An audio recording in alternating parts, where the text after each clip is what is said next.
Halo teman-teman semua, kembali lagi di podcast Sinvesta episode ke-10 bersama aku Agus Adianto dan temanku. Dan aku Krisnia. Oke, di sini kita sudah ditemani dengan narasumber kita yang keren dan kece ini, ada Kak Nadifani dan Kak Anjani. Halo Kak. Halo, suaraku kedengeran kan ya? Aman, kedengaran Kak. Halo Kak Agus, halo Kak Kris. Halo, gimana nih kabarnya? Sehat? Alhamdulillah kabarnya luar biasa baik. Oke, kalau Kak Nadifani gimana nih kabarnya? Alhamdulillah sehat, meskipun ya banyak tanggungan kan ya, banyak tugas, banyak proker dan lain-lain. Kalau dari Dek Agus sama Dek Krisniawati sendiri gimana? Aman sih Kak, dari fisik aman, mungkin dari mental ya, karena tugas sudah mulai numpuk di akhir. Oke, kali ini kita akan membahas topik yang cukup menarik dan relate juga untuk teman-teman, yaitu tentang kuliah offline, yaitu culture shock di kuliah offline. Oke, mungkin dari Kak Kris dulu nih, mau nanya-nanya ke narasumber kita, kuliah offline-nya gimana? Nah, untuk kuliah offline sendiri kan sekarang baru-baru ini baru diadain ya. Dan baru hybrid lebih tepatnya. Ada beberapa culture shock yang bikin anak mahasiswa itu kayak, kok gini gitu. Jadi menurut para narasumber kita hari ini, gimana sih pengalaman pertama kali setelah menjalani kuliah offline? Untuk Mbak Nadifa dulu deh, nggak apa-apa. Oke, aku izin menjawab ya. Kalau dari aku sendiri sih, kultur shock-nya itu lebih ke bukan kuliah offline-nya sih. Mulai dari semester 1 sekarang itu mungkin yang bikin kaget itu tentang pergaulannya. Terus teman-temannya kan juga banyak ini ya, kan setiap orang kan punya kepribadian masing-masing gitu. Kita biasanya taunya cuma online kan kita nggak tahu sifat aslinya kayak gimana. Terus waktu ketemu offline kok anaknya kayak gini gitu, itu mungkin bikin kaget. Terus yang bikin kaget kuliah offline ini lebih ke ini sih, jadwalnya, karena selama kurang lebih 2 tahun ya kita online gitu kan, kuliah bisa sambil tiduran, bisa sambil ngerjakan yang lain. Kalau misalkan offline kan kita ya udah fokus gitu, dan itu kayak pembagian waktunya semakin harus baik karena kita nggak bisa lagi lebih santai kayak online waktu itu. Dari aku sih gitu sih. Kalau Mita gimana? Ya, terima kasih. Kurang lebih sama sih kayak Kak Nadifani. Tapi kalau disuruh nge-rating dari 1 sampai 10, pengalamanku untuk kuliah offline ini kayaknya 9. Kayak lebih kerasa euforianya gitu kalau kuliah offline itu kayak lebih nge-feel gitu istilahnya. Tapi ya itu minusnya, 2 kali lebih capek, 2 kali lebih lelah, dan 2 kali lebih semangat gitu sih. Terus kalau dari segi temen-temen itu yang dulunya nggak pernah akrab sama si A si B, begitu offline jadi lebih sering berinteraksi, jadi nambah teman lagi gitu. Oke, berarti masih menyambut dengan baik ya kuliah offline ini ya. Selanjutnya nih Kak, gimana sih Kak perasaannya nih kalau offline? Maksudnya gini kan, perpindahan dari online ke offline kan lumayan ya effortnya, dari nyiapin mandi lah, harus nyiapin baju lah. Gimana perasaannya? Apakah males kah, bete kah, apa? Wah, ini nih yang aku tunggu-tunggu kuliah offline. Gimana Kak? Dari Kak Anjani dulu deh.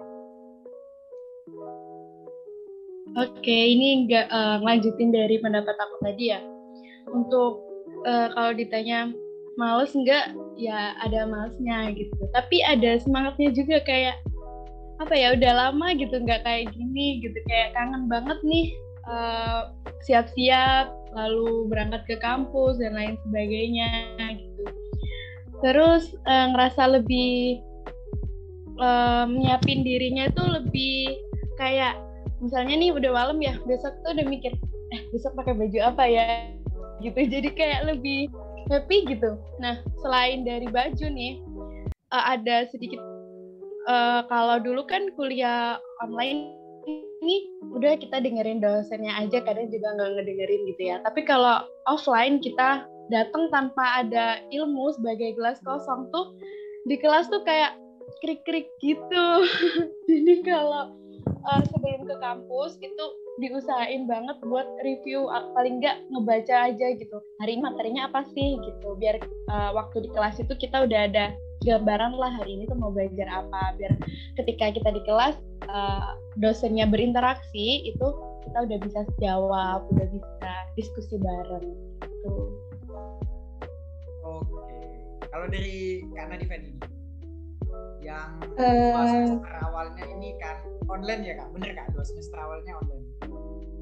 Iya, 2 semester awal online. 3 semester kan, 3 aku online-nya baru semester 4 ini. Oh ya, gimana? Kalau dari aku sendiri sih ini sih excited sih, soalnya emang nunggu-nunggu banget offline gitu. Terus kalau misalkan ditanya ada males atau enggak, itu mungkin lebih ke ini ya, lebih ke capek, bukan males. Jadi kalau mau berangkat itu pasti semangat gitu loh kalau mau kuliah ke kampus gitu.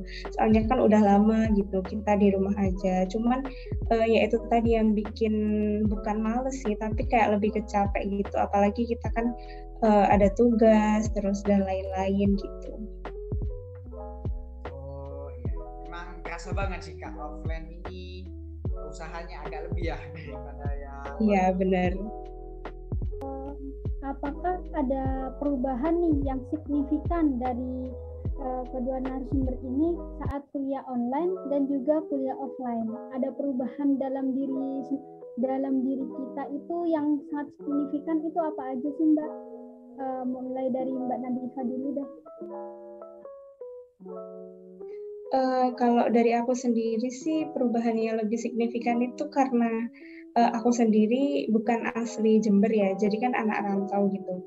Kalau dari aku sendiri sih lebih ini sih, lebih apa-apa itu harus bisa sendiri, harus bisa lebih mandiri, terus sama ini manajemen waktu itu yang paling penting. Soalnya kalau misalkan kuliah offline ini kan kita emang apa ya, kerasanya lebih sibuk gitu, jadi harus pintar-pintar membagi waktu tentang tugas, terus kuliah di kampus, terus karena kita di sini sendiri, jadi ya harus apa-apa itu ya nggak harus mengandalkan orang lain. Kalau di rumah kan kita masih ada yang bantu, ada ibu, ada orang tua gitu kan. Kalau di sini sih lebih itu sih yang aku rasa yang aku berubah banget itu lebih ke manajemen waktu sama ini lebih mandiri gitu. Dari Mbak Salamita gimana? Apa hampir mirip seperti Mbak Nadifa mungkin atau berbeda? Ini pertanyaannya menarik banget nih. Apa yang berubah dari aku ya? Jadi aku dari dulu itu nggak pernah banget yang namanya tidur sendirian.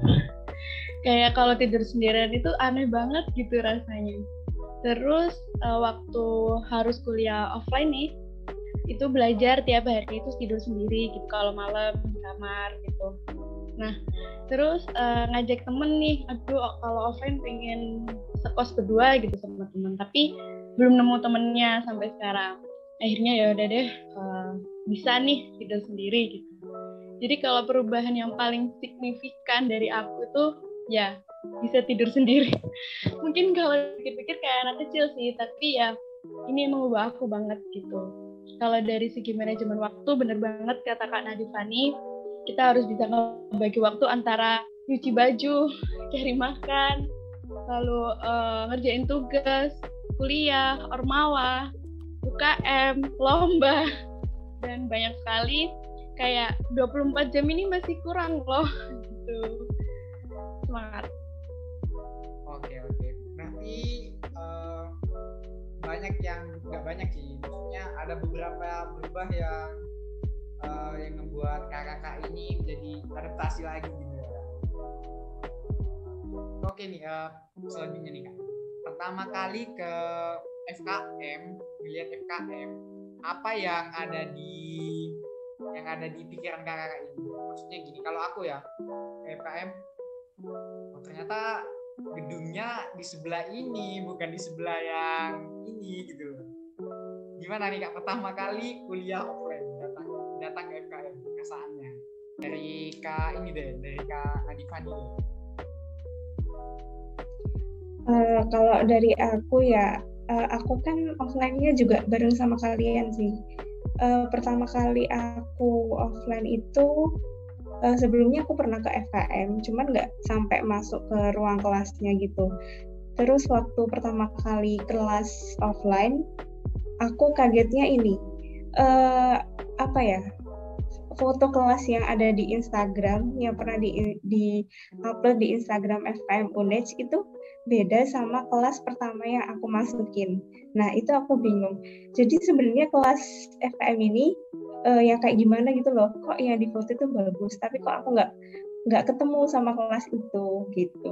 Ternyata emang ada di kelas yang lain gitu. Tapi sejauh ini tetap nyaman sih kelasnya.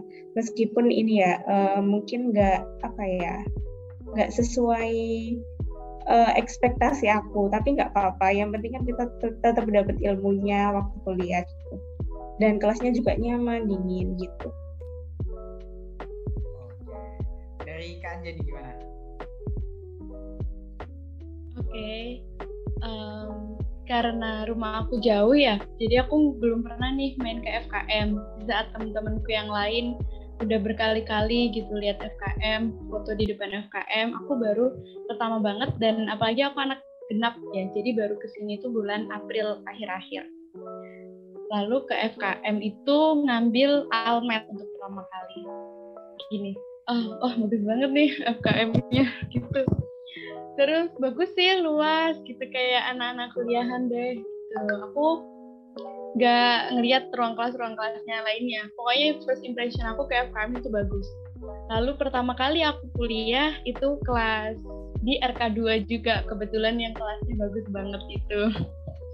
Jadi aku ngerasanya bilang ke orang tua tuh, kuliahnya aku bagus banget, kampusnya, gedungnya, gini-gini gitu. Jadi ngerasa BRUKT ini nggak sia-sia ya. Begitu mata kuliah selanjutnya, oh ya, bagus kok gitu. Oke nih Kak, aku mau minta pendapat nih dari kakak ini, di mana ruang kelas favorit dari kakak. Kalau dari aku pribadi ya, ruang kelas 2 itu bagus banget, tapi aku males buka sepatu, jadi aku pilih ruang kelas 1. Kalau dari Kak Anjani, ruang kelas berapa nih? Ini nih ruang kelas favorit aku. RK5 nggak sih? Nggak dong. Ya RK2 lah. Itu kalau udah jadwal ngeliat nih, hari ini ada RK2, berarti jadwalnya pakai flat shoes biar nggak males nyaput sepatunya. Nggak pakai sepatu running itu loh, nggak pakai sepatu yang talian. Jadi kalau ada jadwal RK2 pakai flat shoes biar cepat. Karena di situ kan kayak empuk gitu ya lantainya, jadi kayak ngerasa nggak kuliah di UNED. Boleh lanjut Kak Nadifani, gimana? Kalau dari aku pribadi sih ini sih tergantung jadwal kuliahnya jam berapa gitu. Kalau misalkan ada kelas pengganti malam gitu, itu di RK2 itu bagus, tapi ada plus minusnya menurutku. Karena kelasnya bagus, terus nyaman ya, dingin, itu malah bikin ngantuk gitu kan. Nah itu susah juga. Terus di RK1 juga enak, RK3 juga enak. Tapi ya paling bagus ya RK2 itu sih menurutku, sama kayak Kak Anjani. Oke. Kalau Kak Kris nih, RK berapa nih? Kalau aku tim RK1. Soalnya lebih enak aja gitu. Kalau RK2 itu ya bener mager banget aku buka sepatunya itu. Oke. Lanjut nih Kak Kris, mau tanya apa lagi nih? Nih, kalian kan udah kuliah offline, udah ngerasain nih kuliah offline itu seperti ini. Nah, menurut kalian ekspektasi kuliah offline itu seperti apa gitu? Gambaran ekspektasinya kalian sebelum kuliah offline itu seperti apa? Mungkin dari Kak Anjani dulu mungkin. Oke, terima kasih. Kalau ekspektasinya sebelum kuliah offline itu aku ekspektasinya aku takut kuliah offline. Aku takut nggak punya temen, takut dimarahin dosennya, takut kuis tiba-tiba. Terus ya pokoknya aku tuh takut gitu. Takut lah buat masuk kuliah gitu jadi mahasiswa. Dan setelah kuliah offline berlangsung, ternyata semua yang aku takut dan semua yang aku khawatirkan itu nggak terjadi. Kalaupun terjadi itu aku sendiri bisa untuk nge-handle itu semua, untuk nyelesain itu semua. Gitu. Jadi sejauh ini ekspektasinya bagus sejauh ini. Untuk Mbak Nadifa gimana? Kalau dari aku sendiri sih nggak beda jauh sih dari Kak Anjani. Takut ini pasti takut lebih ke dosennya. Kita kan kalau misalkan online kan dosen itu beda gitu loh dari yang kita tahu di Zoom sama di offline. Dan ternyata kalau offline itu dosen-dosen itu seru, lebih santai gitu loh. Jadi mungkin yang pertama aku takutnya itu. Terus setelah itu aku lebih takut ini lebih nggak bisa ini sih bagi waktu kalau misalkan kuliah offline gitu. Tapi ternyata sejauh ini alhamdulillah masih bisa kehandle juga. Semua apa yang aku lakuin masih bisa meskipun ada capek gitu, pasti sih capek, tapi masih masih bisa dihandle, masih bisa diatasi gitu. Jadi ya ekspektasinya ya alhamdulillah nggak beda jauh lah sama ekspektasi aku di awal gitu. Berarti masih ini ya, ekspektasinya itu sama di real life-nya itu nggak terlalu beda jauh nih ya Kak? Iya benar, realitanya nggak beda jauh sama di ekspektasi aku awal sebelum kuliah offline gitu. Oke. Nah untuk ini Kak, pas kuliah offline apa sih yang ngerasa kesulitannya pas kuliah offline. Nah misal aku nih Kak, aku sulitnya itu kalau udah kuliah jam 6 pagi kan ada tuh jadwal jam 6 pagi. Wah itu susah banget buat siap-siapnya, buat makannya, kadang sampai kan nggak makan gitu kalau kuliah jam 6 pagi. Nah kalau dari Kak Anjani gimana kesulitannya, apa aja deh, dari materinya mungkin? Untuk kesulitan aku selama jadi mahasiswa beneran atau kuliah offline ini, kesulitannya itu benar-benar di membagi waktu aja sih. Benar kata Kak Nadifani, kayak struggle-nya itu di situ gitu. Kadang itu sering banget kayak lupa sehari nggak makan nasi gitu. Ya nggak sih, anak pas relate. Terus dan bangun pagi itu juga merupakan salah satu struggle yang paling susah dipecahkan, sampai alarm ini 10 gak bangun-bangun. Apalagi kan hari sebelumnya itu kita banyak kegiatan ya, banyak tugas, sampai tidur jam 2 baru bangun. Sedangkan malah aku pernah kuliah itu jam 5 subuh, bener-bener jam 5 harus ada di kampus. Itu ya gitu, udah gak usah tidur deh daripada nanti gak bisa bangun gitu. Itu sih Kak. Oke, di waktu ya Kak poinnya ya Kak. Oke, dari Kak Nadifan ini? Kalau dari aku sama sih sebenarnya, lebih ke waktu. Soalnya apalagi ini ya, kita di Genap ini kayak apa ya, lebih banyak kelas pengganti gitu loh, karena emang bulan ini banyak apa ya, kayak tanggal merah, terus ada kepotong libur lebaran, jadi kan harus ada kelas pengganti. Nah itu pembagian waktunya juga apa ya, kuliah offline-nya itu semakin padat, jadinya kita juga keteteran buat bagi antara tugas sama ini sih. Bener kata Kak Anjani, sampai nggak sempat makan itu baru sempat sore atau siang kayak gitu. Kesulitannya lebih ke itu sih, ke pembagian waktu karena ini banyak kelas-kelas pengganti gitu. Mungkin kalau misalkan kelasnya sesuai jadwal awal, sesuai apa yang kita inginkan gitu kan masih bisa gitu ya, apa ya, kita atur jadwalnya itu masih bisa. Tapi karena ada kelas pengganti ini, jadinya kayak waktu yang seharusnya kita kosong itu malah kita pakai buat kelas, terus jadinya plan kita sebelum ada kelas itu ya harus digeser gitu. Sulitannya di situ sih. Oke, berarti tetap di waktu ya Kak. Emang sih waktu ini harus pintar-pintar sih. Harus kita yang ngatur waktu, bukan waktu yang ngatur kita. Bener kan?